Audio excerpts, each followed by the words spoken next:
memberikan hasil dari proyeknya, dari total materi yang sudah saya ajarkan untuk PABX-nya. Nanti kalau sudah presentasi, baru minggu depannya lagi kita masuk ke materi yang lain, yaitu materi switching, gitu ya.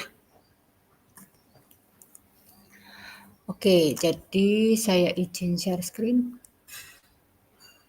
Minggu depan saya ditagih untuk proyeknya ya, jadi kalian menggarap selama kurang lebih 1 minggu.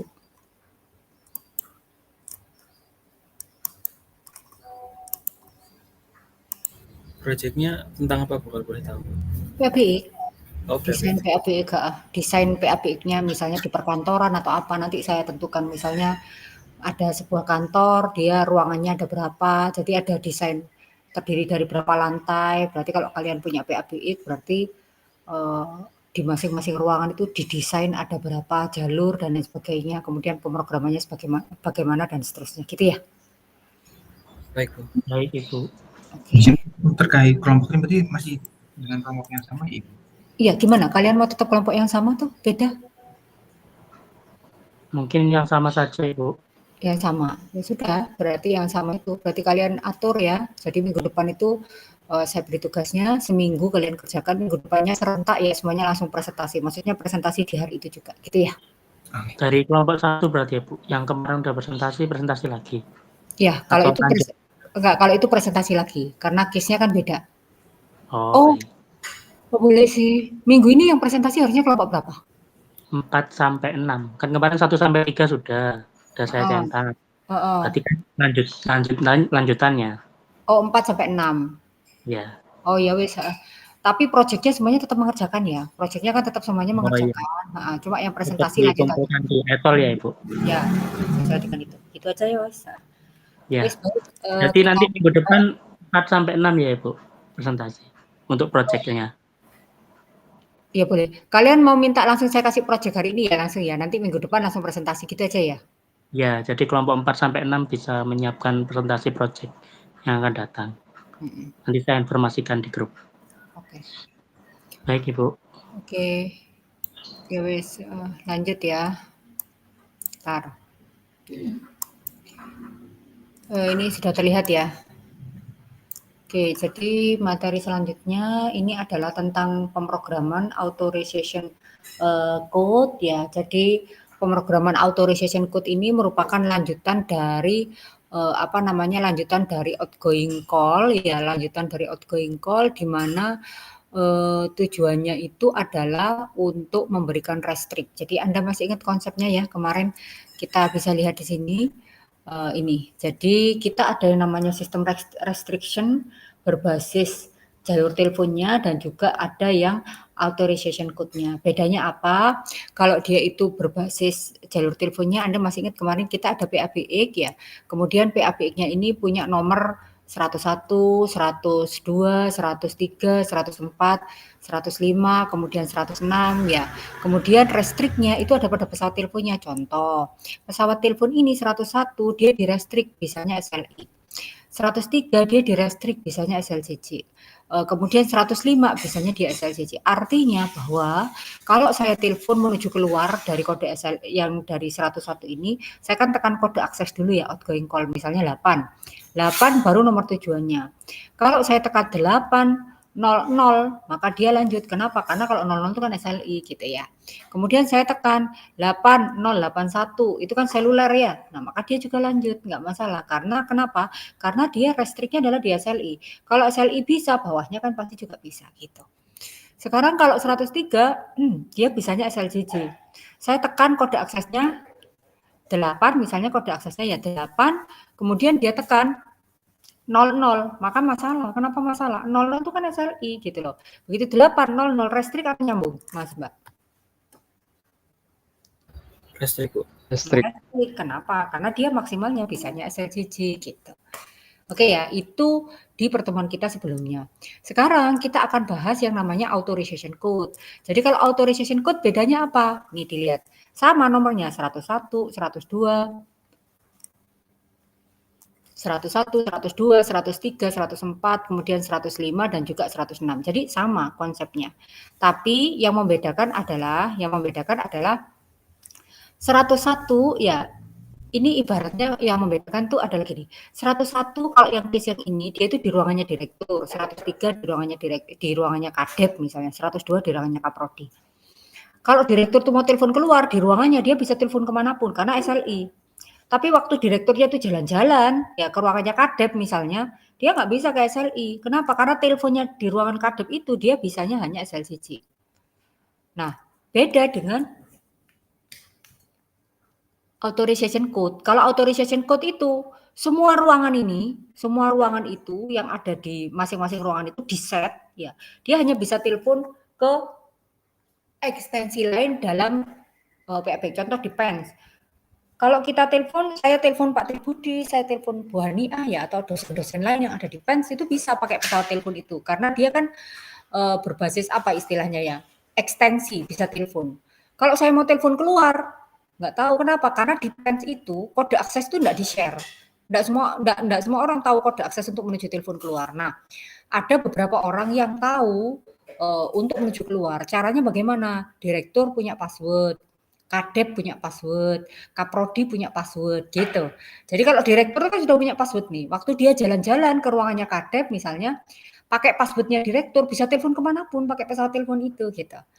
Kemudian kadepnya jalan-jalan kemanapun ke ruangannya kaprodi atau apa, maka dia juga bisa telepon kemanapun. Tapi dengan cara yang membedakan adalah kalau yang di sini, yang di restriction ini, kalau dia mau telepon keluar kode akses outgoing call-nya kan 8 ya. Maka 8081 sekian. 081 itu kan nomor tujuannya. Kalau yang di sini enggak, yang dia tekan adalah kode akses outgoing call.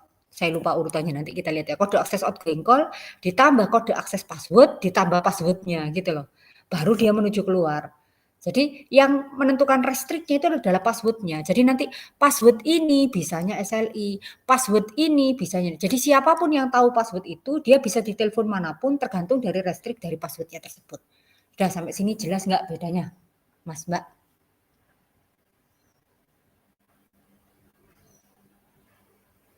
Ada yang bingung? Bedanya apa berarti? Kalau yang di sini yang di-restrict apanya? Pesawat teleponnya mungkin. Teleponnya. Kalau yang ini siapa yang di-restrict? Passwordnya. Human-nya, passwordnya. Maksud bukan orangnya, passwordnya. Iya, passwordnya. Jadi kalau dia ibaratnya ada billing ya, nanti ketahuan ada orang telepon keluar, tahunya dari siapa? Dari kode passwordnya. Password ini sudah telepon kemana, password ini telepon kemana gitu. Nah password itu kan identik dengan orang, yang punya password itu kan orang gitu. Jadi ini kalau ini 2345 dia SLI, 234 1267 misalnya passwordnya dia bisanya SLI, kurang lebih begitu.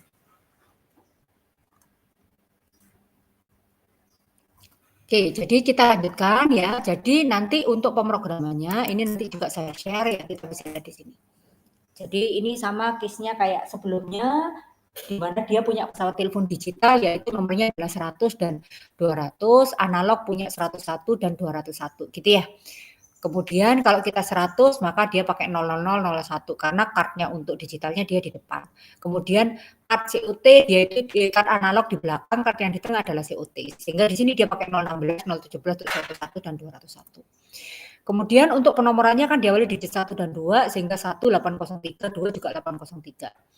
Kemudian dia mengaktifkan konsul digital yaitu 9000 dan 93 ya.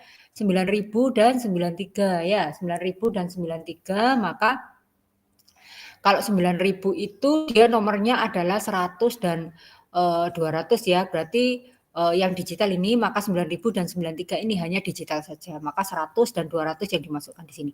Oke, sampai sini sudah oke atau tidak oke, Mas Mbak? Kalau ini kan gampang, standar kayak biasanya. Ada masalah? Mungkin bisa dilanjut, Ibu. Lanjut ya, karena ini sama saja. Lanjut. Berikutnya adalah penomoran untuk jalur COT sama. Jadi ini case-nya kita punya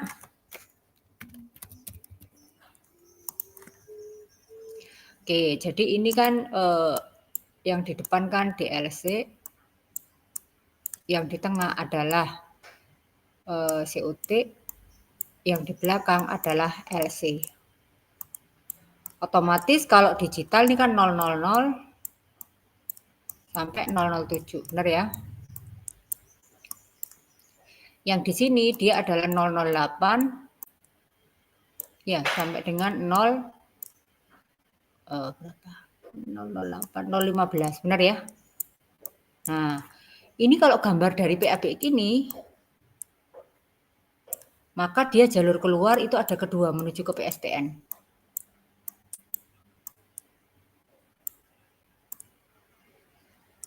Ya, jadi kalau saya mau telepon keluar ya, saya mau telepon keluar, maka kode aksesnya adalah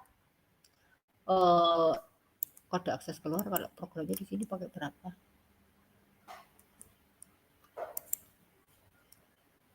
Pakai 8, yang di sini juga pakai 9. Ya, gini maksudnya. Jadi kalau ada orang telepon keluar, maka dia pakai kode akses 8, ada yang pakai kode akses 9. Maka kalau 8 dia pakai jalur yang di sini. Kalau 9 dia pakai jalur yang di sini. Oke, saya pikir jelas ya.